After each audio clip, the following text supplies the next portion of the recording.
Thanks for the shout out. So today is the 22nd of August, which means we're on day 22 of my 30-day challenge to get to a 2K a month car detailing side hustle.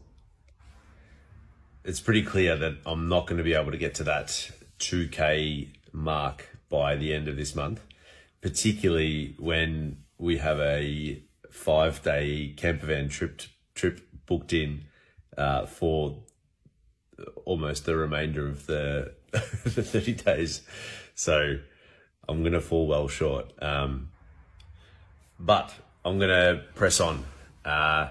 So I think from the beginning, from the uptake of simply that Facebook post that I did that got so many people interested and still have 100 odd leads to get through. I'm going to need help though, because I can't possibly get around to all those leads by myself. And if I try to, they're going to just forget about the post by the time I get to them anyway. So it's just going to be a kind of a useless exercise if it's just me. So I initially thought to try and find someone, because somebody reached out through that same Facebook group saying if I needed a hand. They don't have experience, but you know, they'd like to learn and come and do some casual weekend stuff, or you know, just finding someone that might be interested to as almost like an employee type thing. But a business coach called Carl O'Hare reached out a couple of days ago just to ask how the business was going, and I said it was good, except I'm drowning in the leads and wasn't sure what to do with them. And he said, so I'll read it to you. The obvious solution there would be to create a closed network of detailers under your brand, then simply allocate the jobs out to them in their local area. Make them wear one of your branded t-shirts when they see the client do the job. You control the money, so all the info and money flows through you.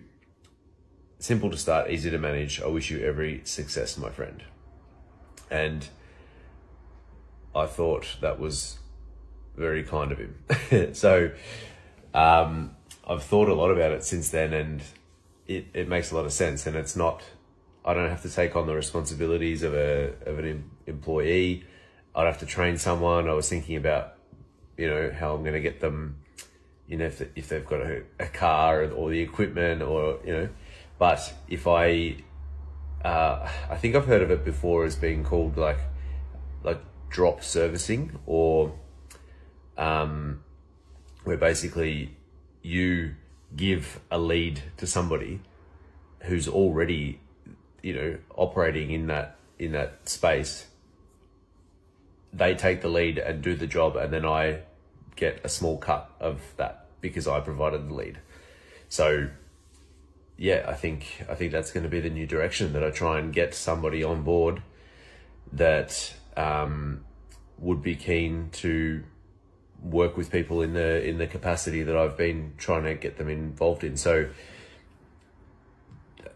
to repeat what I've been doing, what I'm going for is to get people on a monthly subscription at possibly a lower rate than what you might usually charge for a detail that people might get once or twice a year, but to get people engaged or get people coming back every month at that lower rate, but they're there every month, kind of ongoing. You know, there's no lock-in contracts, but the fact that you can show up each month makes things a lot more reliable. So if I can find a detailer that already has the equipment and the experience and is happy to kind of go with that arrangement, that'd be ideal for me. And it's, yeah, I suppose it's a bit of a jackknife of what I was thinking was going to happen in this 30-day challenge. I thought it would just be like a